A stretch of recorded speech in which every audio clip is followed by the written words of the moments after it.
going on? Welcome to No Chill Promos. How y'all doing? Hope you're having a blessed Friday if you're watching this. Before I get started with everybody's favorite show on this channel, TNA. Just gotta do a quick shout out to all subscribers to the channel and to the followers on Rumble. Still at 328. That's all good, because apparently my channel is failing because I've seen a lot of dick riding, a lot of glazing going on in that Cody Rhodes video. But to be expected, you know what I mean? Anytime I talk shit about the some of their favorites like Triple H or the American Nightmare or Roxanne Perez, I'm gonna get backlash. So to be expected, all right? But it's all good. And I did this with no promotion for this channel. Like, I'm not on Reddit, I'm not on X, Twitter, MySpace, Blue Sky, like Telegram, all that bullshit. All right? So, thank you. Thank you to everyone that still subs to the channel. I appreciate it. So, without further ado, let's get into it. All right? First thing we see are these four lovely ladies walking into the building. And I don't know why this is like a common trend with these wrestling shows, where we see random wrestlers walking into the building. But for tonight, we see the Juggernaut, Jordynne Grace, the lovely Dani Luna, the fierce Jody Threat, and the current reigning, defending, undisputed TNA Knockouts World Champion, Włodarusza Slamovic. Right? And these are walking for purpose. You know, they're walking like they're gonna fuck somebody up. So I can appreciate that. Moving on to the first promo of the night. Say his name and he appears. I believe in Joe Hendry. Dun, dun. Joe Hendry comes out, and Atlanta here in 2025 still believes in Joe Hendry. He was talking about how he has another shot at winning the TNA World Championship at Genesis, which will happen in a few weeks. Right? And when he wins, he will usher in the Joe Hendry era, where the whole world will believe in Joe Hendry. Basically what he said, he gets interrupted by Nick Nemeth's brother. And I was listening to his theme song, and it was like, let's go honk, let's go honk, let's go honk. I'm like, really? First off, nobody, and I do mean absolutely nobody, will ever say let's go honk. Okay? just gotta put it out there. We're not trying to be mean, but I'm being honest. Right? And what's with these cheesy ass theme songs? These like all together now it's your turn to sing. Like, I can't stand it. Like, you have like songs like fucking Mike Santana's, Jordynne Grace's, Moose's, Josh Alexander's, Eric Young's, Steve Macklin. Those are examples of good fucking theme songs. Just do that. Alright? Like, what's just this conditioning and programming to where you gotta say these words? You know what I mean? I can't stand it. You know what I mean? In any medium. Can't stand it. But I digress. Nick Nemeth's brother, he comes out. Basically, all he said was that he had the audacity, the unmitigated gall to say, and he looked Joe Hendry in his face, directly made eye contact, and told him that, Joe, you are a mid-carder, and you're a snake. And the crowd had zero respect for this man, because after every sentence, they're like, what? He's like, I said he's a mid-carder. What? He's a snake. What? You know, I'm like, no respect for this man. And why would you? Like, to say that Joe Hendry's a mid-carder, I'm like, did you forget where you came from? Like, I didn't forget Wingman in AEW. We were part of Jobber-ass faction with, was it Peter Avalon, JD Drake, and Cesar Bologna, where the fuck his last name is. Hendry then responds by saying, Atlanta, you guys want to hear a story? And they were like, yeah, all right, because we're here in Atlanta. I'm going to tell you guys a little personal story. Now, I'm usually out on the road over 200 plus days out of the year. All right. Now, I went to my doctor. I told him Doc, I've been having trouble sleeping as of late. I just can't get enough rest. The doctor said, don't worry, Joe. I have just a solution. You ever heard of the Ryan Nemeth comedy special? Now let me tell you, 10 seconds in and I was out like a light. And if I'm a mid-carder, well then buddy, you're the janitor. So get your ass to mopping and get Joe Hendry a coffee. Right, and the crowd chants, coffee, coffee, coffee. Nick Nemeth's brother then responds by saying that, as much as I want to kick your ass right now, Joe, well, tonight I had to worry about Rhino. And I gotta send his ass back to Man Beast Island, or where he comes from later on tonight. Joe then says, well, why wait? Alana, do you want to see Nick Nemeth's brother get his ass kicked by Rhino right now? And the crowd chanted like, yeah. So, without further ado, ladies and gentlemen, the Man Beast Rhino. Rhino comes out, gets a good pop. I'm gonna fast forward to the finish. Now, I thought he was gonna come out, hit the gore, but we didn't get that.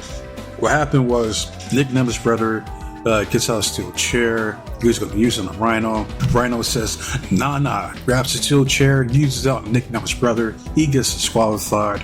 So technically, Nick Nemeth's brother has a win, an official win over our former multiple-time world champion.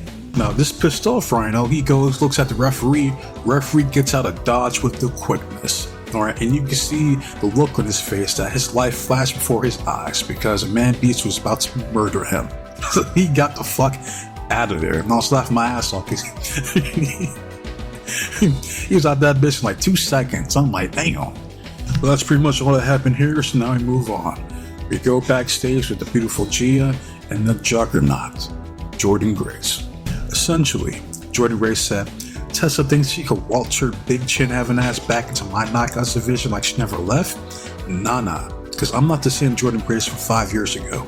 I represent this company through different countries, different companies, even through a global pandemic. And tonight, along with 7 other knockouts, we're in the main event where we belong.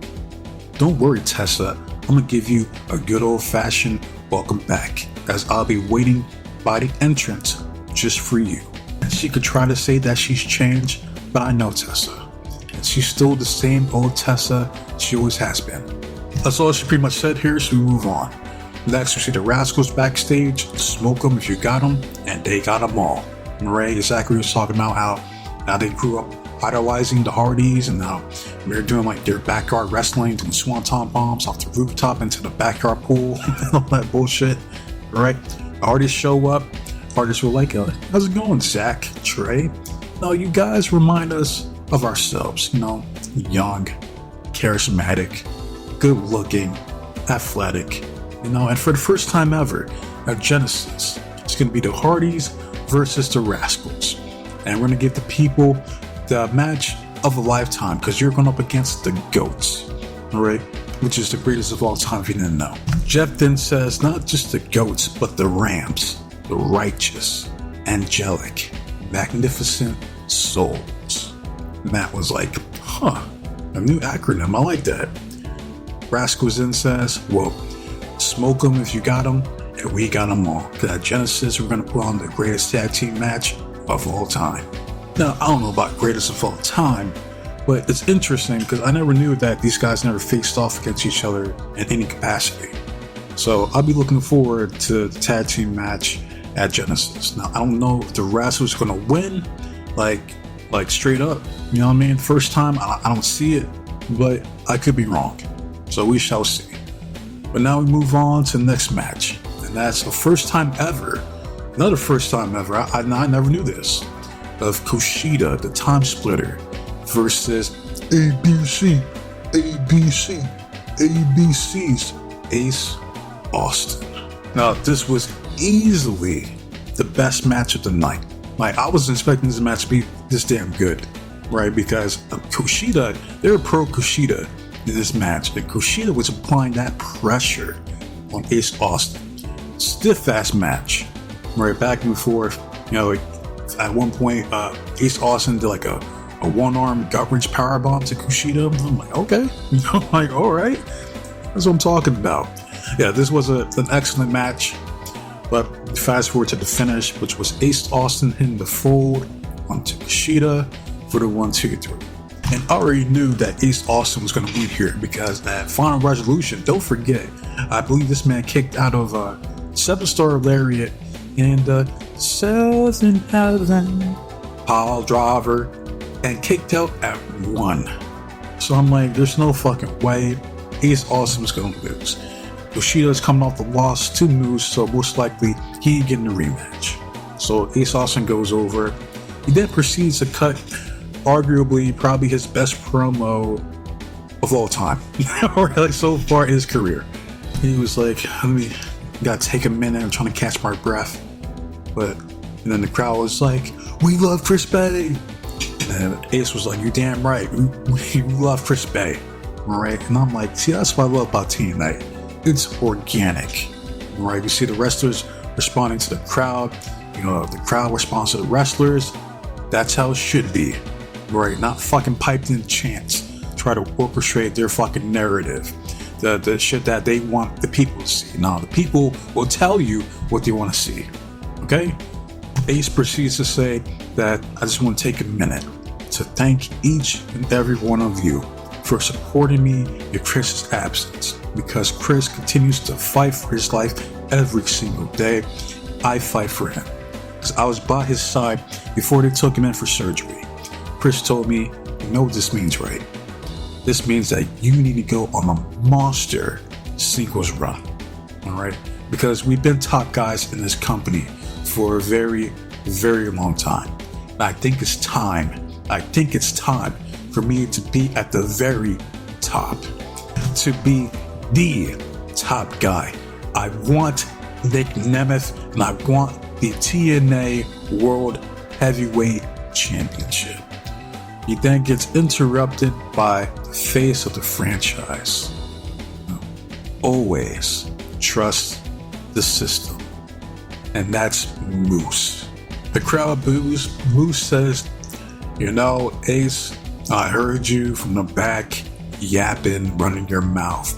You want to go after the top title, but you failed to mention the face of the franchise that has the current top title, and that's the X Division Championship. Because you see, the X Division Championship is the flagship belt in TNA. And TNA wouldn't be the same without it. Just like the face of the franchise made TNA the hottest wrestling promotion in the world. The crowd cheered.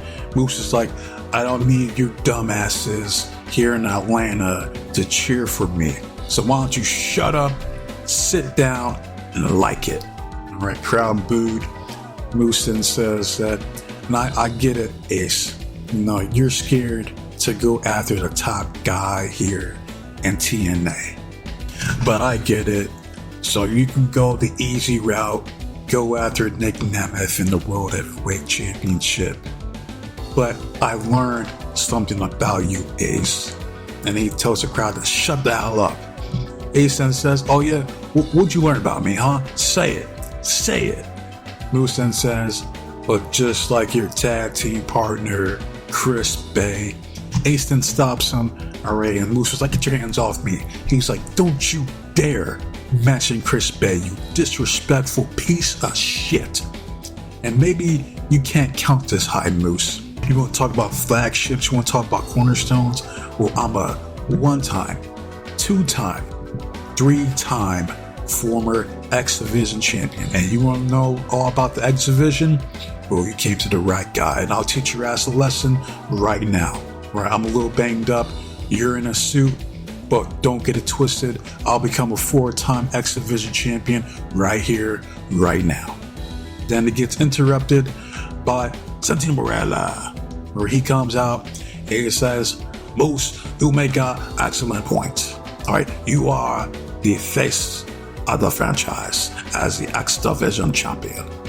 And Ace, ever since you got Chris Bay's blessing to be a singles competitor, you've been blazing a trail of absolute glory. So I tell you what, let me explain. at Genesis, it will be Moose versus the number one contender, Ace Austin, for the X Division Championship. That crowd pops. That's all that happened here. So this was a great segment, good exchange between Ace Austin and Moose. Right? As far as Ace Austin being the world champion, why the fuck not? Like, this is the same company that put the belt on fucking Tessa Blanchard. They put the belt on Chris Sabin, who was one of the worst world heavyweight champions of all time. Right? So you can't get any worse than that. Right? So yeah, I'm all for it. You know what I mean? Moving on, we see Steve Macklin, Eric Young, and Anderson .Paak. My bad. Jonathan Gresham backstage. Right? Eric Young was like, I'm pissed off, you're pissed off, so what are we gonna do about it? Alright, then we see the system. Now they come up, right in front of these three guys directly. And it's crazy how short Jonathan Gresham is, because you can't even see him behind Brian Myers. Right? They're talking about, Moose has Ace Austin and Genesis, so what are we gonna do about it? Alright? And then Eric Young, you see the look on his face. He's like, really? He's like, no, the fuck they did it. So Steve and Eric, they attack the system, and all the guys start brawling. And then you could hear, I could have swore you hear Santino Marella in the back. He was like, stop it. All right, and that's it. So we move on. You see the Juggernaut, Jordan Grace, is still waiting by the entrance to greet Tessa Blanchard. Right? Moving on, we get a promo from my nigga, Mike Santana. Mike says, I was pacing back and forth backstage trying to find the words to convey how I felt after the events that took place at Final Resolution. You then hear Billy Bob back there in the audience. He's like, we love you, Santana. And Santana, he stops and he looks. And the crowd's laughing. Didn't even say anything, because that's the correct response. Because best believe, if that was like a big booty chica, he would have said, I love you too, sweetheart, or some shit like that, or I love you too, mamacita. I ain't gonna say I love you to old Jim Bob out there. What the fuck? But Santana goes on to say that I came out here to do what I do best, and I speak from the heart. Now you think to yourself that I'm frustrated or pissed off at what happened at Final Resolution, and it's all of the above. I had to deal with obstacles my whole life. From being out there in the streets, I beat it. From hitting rock bottom and recovering from rehab, I beat it. From leaving a comfortable place and becoming my own man. For everyone back there telling me I'm committing career suicide, well, I came here and I became one of the best in the world in TNA. I beat it. And the crowd was loving Santana. But Santana says, I think it's time for me to get back on the path of purpose, and that is to be the standard here in TNA. We then find ourselves looking down the barrel of a weapon. We see the Northern Armory coming out, we see Simon Gulak, we see Slim Jesus, and we see Perk Alexander. Perk then says, so this is what it's all about, huh? You want to be the top guy here in TNA. Well, so many men before you said the same thing, but very few were able to rise up to the occasion. And then we hear Emily in the fucking audience. She was like, you ain't one of them. And the crowd was like, oh.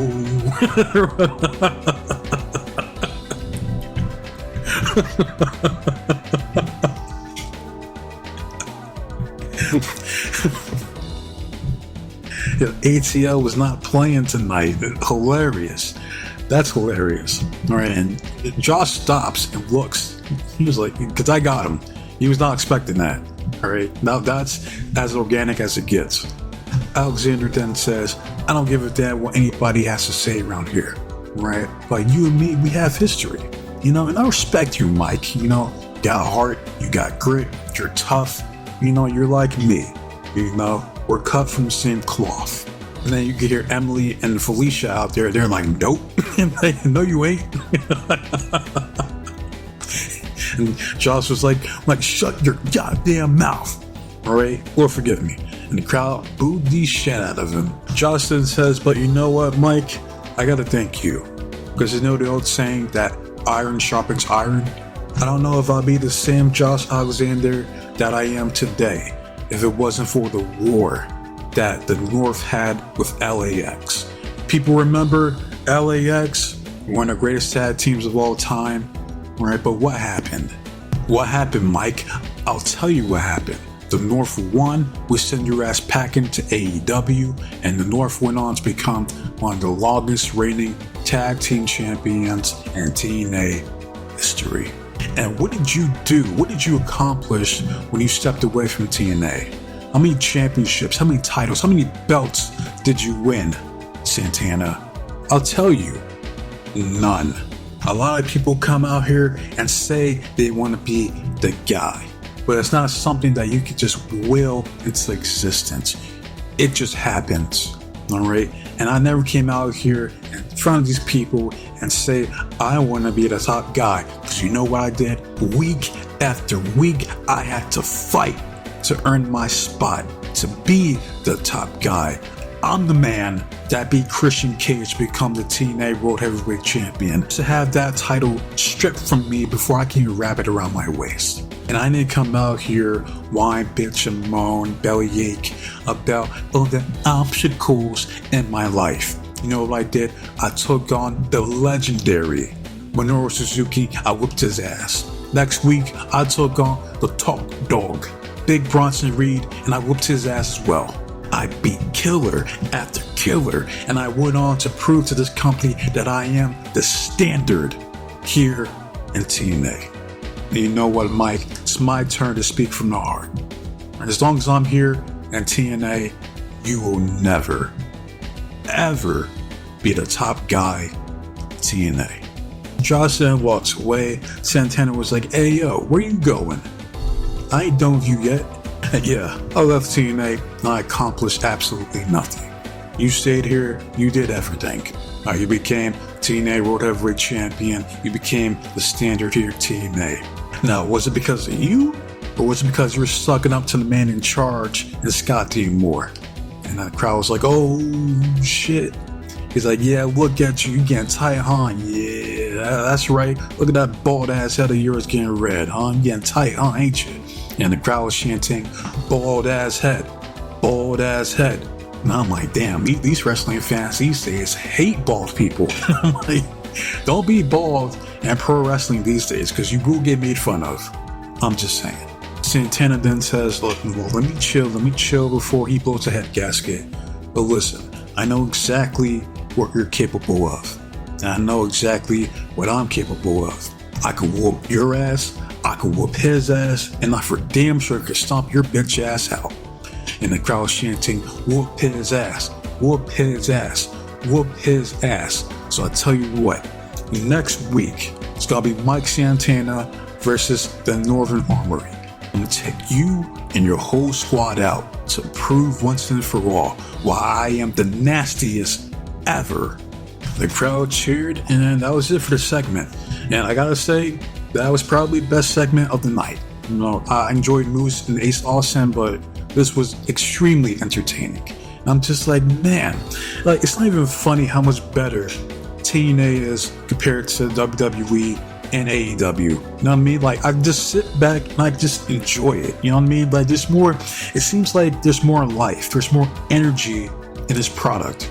Maybe it's just me, I don't know. But we gotta keep it moving. Right? So we go backstage, so we see Jordan Grace post up by the entrance, and wrestle the other ladies, Masha, Danny, and Jody. We see Santi Morella. It was like, listen, nothing's gonna happen here tonight. Alright, you ladies have to get ready for your main event. I have it taken care of. He then tells Herb Dean to stay here posted up and don't move a muscle. Which then leads us to the king of TNA backstage. Thank you very much. King Cass, Killer Cass, aka Frankie Kazarian. He then says, now I know there's a lot of buzz going on about Genesis against Nick Nemeth and Joe Hendry. But guess who has cool sunglasses and doesn't give a damn? Me. Now I'm going to be watching, waiting, and plotting for the perfect moment to finally cash in my shot, the Car Shot Trophy. He then sees Leon Slater walk by. He's like, hey, Leon, let me talk to you for a minute. Now I done see a lot of them come and go from this company. But I have to say, You have it. You got something special, brother. And that's coming from TNA OG, Next Division OG. Now, you can't be a king, or you can't be a prince. With a little coaching, a little mentoring, not from one of these self-absorbed idiots, but from one of the good guys, like myself. I'm willing to do that for you, brother. Leon was like, really? You know, I mean, I kind of like it, you know? Like, yeah, I'm down, bruv. Cassidy says, well, you can start right now because you see this trophy? It gets a little heavy for the king. So I'll tell you what, why don't you hold on to this trophy, be my trophy bearer, you can come out ringside, watch the king work. Consider it an honor of watching the king who's been having matches and winning championships before you were even born. You get to hang around with the king of TNA. What do you say? Pretty cool, huh? Leon was like, you want me to hold your trophy? Nah. He's like, I didn't come here to run your errands. I didn't come here to be a young boy. I came here to make my own destiny, leave my own mark in this industry, to be my own man. And Cass was like, so you're one of those, huh? And then Leon was like, one of those? What do you mean by that? Cass then says, well, while you're busy trying to make your own legacy, don't forget, it's guys like me that paved that road for you. Leon then says, there's going to come a time where I pass you up on that road. He walks away. Cassidy says, these kids these days all the same. And then we see, man, do I hate pro wrestling. Dirty Dango JDC. He then says, like, good kid. You know, he's a good hand. You know, he's got something. You know, hopefully his demons don't get the best of him, because it happens. You know, but there's something missing, something tangible that he needs. Maybe a moniker. You know, maybe something like Leon the Future Slater. Cass said that will never get over. Dango was like, yeah, you're right. Yeah, that's pretty bad. I don't know. Keep thinking. You know, hey, cool cup, by the way. Cool cup. And Cass was like, I'll see you later, brother. And that's it for this segment. Now we move on. We get a promo from the wanted man, the current reigning, defending, undisputed TNA World Heavyweight Champion, Nick Nemeth. Gets a good pop. He's like, it's good to be here in Atlanta. I love it. Love the energy. You know, and Joe Hendry, he gets another shot at my TNA World Heavyweight Championship. Right? And the people are like, we believe. We believe. We believe. Nick was like, well, you know who else believes? With Joe Hendry, I do. Because at Bound for Glory, we put on one hell of a match where we took each other to the limit. But let's be honest, alright? I'm the show off. I'm the wanted man. I'm Nick Nemeth. I go out there each and every night and I steal the show. Because that's what I do as a fighting champion for this company. And it just so happens that this so-called authority figure here at TNA, Satya Morella, happened to sanction a match for next week. And that's me and my brother versus Joe Hendry and Rhino. And then we see Nick Nemeth's brother coming out again. He's like, hey, it's my brother and I love you so much, but I couldn't help but overhear you talking about Joe Hendry again. The guy's a snake, and the first chance he'll get, he'll stab you right in the back. Just like Rhino tried to do the same thing to me tonight. The crowd was booing the shit out of him. We see some lady, she was like, you suck. She's not wrong. Nick was like, listen, you know, this match happening because your fault in the first place, but don't worry. Next week, we're going to do what we do best. We're going to handle business. All right, so just relax. All right, we got this. He walks away. You hear somebody yell, you're weird. And the whole crowd just boos the shit out of Nick Nemeth's brother. He just stands there looking like a complete goof that he is. Hilarious. Absolutely hilarious. Nick Nemeth's brother then says that my brother is very upset, and he's very upset because of all of you. And the crowd boos the shit out of him. And I was listening to him talk, and I'm like, why does he sound so much like Seth Rollins? You know what I mean? Like, he has that same, like, whiny, like, cadence. You know what I mean? So maybe it's just me, I don't know. But yeah, that guy's like, go away, he, nobody likes him, and how could you? Right, so that's it. Go backstage with Satya Morella, and turns out Herb Dean was taken out, where someone attacked this innocent black man who was just doing his job, And then Santino was like, son of a gun, get an ambulance right now. Like, what the hell happened? Which then leads us to the main event, which is an 8-woman knockouts tag team match. Where at one half we have Heather and Ash by Elegance, the Boricua badass herself, Tasha Steelz, and the Harvester of Despair, Rosemary, versus Spitfire, Jordan Grace, and the reigning, defending, undisputed TNA Knockouts World Champion, Marussia Slamovic. Alright, good match. It was a good match. I was going to fast forward to the finish, which was Masha hitting the Requiem, or the ball driver, on Tasha Steelz for the 1, 2, 3. The baby faces go over, and then we see the chin. The chin says, know your damn role. I'm telling you right now, all she has to do, because people fucking hate her, right? They can't stand this woman. Right, so she goes out there rocking the shades, rocking some Balenciaga silk shirts or some shit like that, and just like cut promos like The Rock. But we see the chin made out of vibranium. She comes out, whoops, Jordan Grace's ass. Right, then Heather and Ash by Elegance attack Spitfire. Rosemary takes Masha with a miss. The chin then drags Jordan Grace to backstage, then proceeds to choke her out, tries to lynch her with her own luggage. Alright, so this is not a good look. I don't think she's beating those racial allegations. Alright, she's attacking innocent black men, trying to choke out snow bunnies. Ain't looking good for Tessa Blanchard. I'm joking, obviously, alright? But she drags Jordan Grace's sorry ass up out of there. She says, go on, get. Alright, this is my division now. You're not welcome here. Shuts the garage door, and at the end of the show, we see Heather and Ash by Elegance holding up the TNA Knockouts Tag Team titles. And that's how we end the show.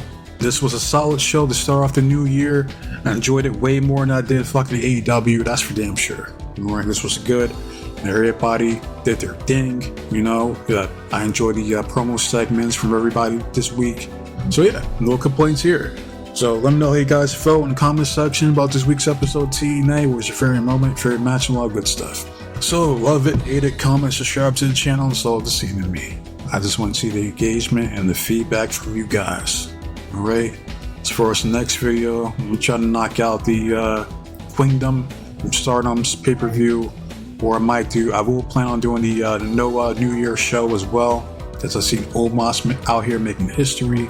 So I gotta add that to the list as well. And this weekend we have Wrestle Kingdom 19 and Wrestle Dynasty. So a lot of wrestling going on this weekend, right? But I'll do what I can to cover, these shows. You know what I mean? So yeah, wasting off your guys' time. Been here a little longer than I anticipated, but be safe, be blessed, take care of yourself, protect your loved ones. Most importantly, trust in God. I'm out of here. Till next time, adios.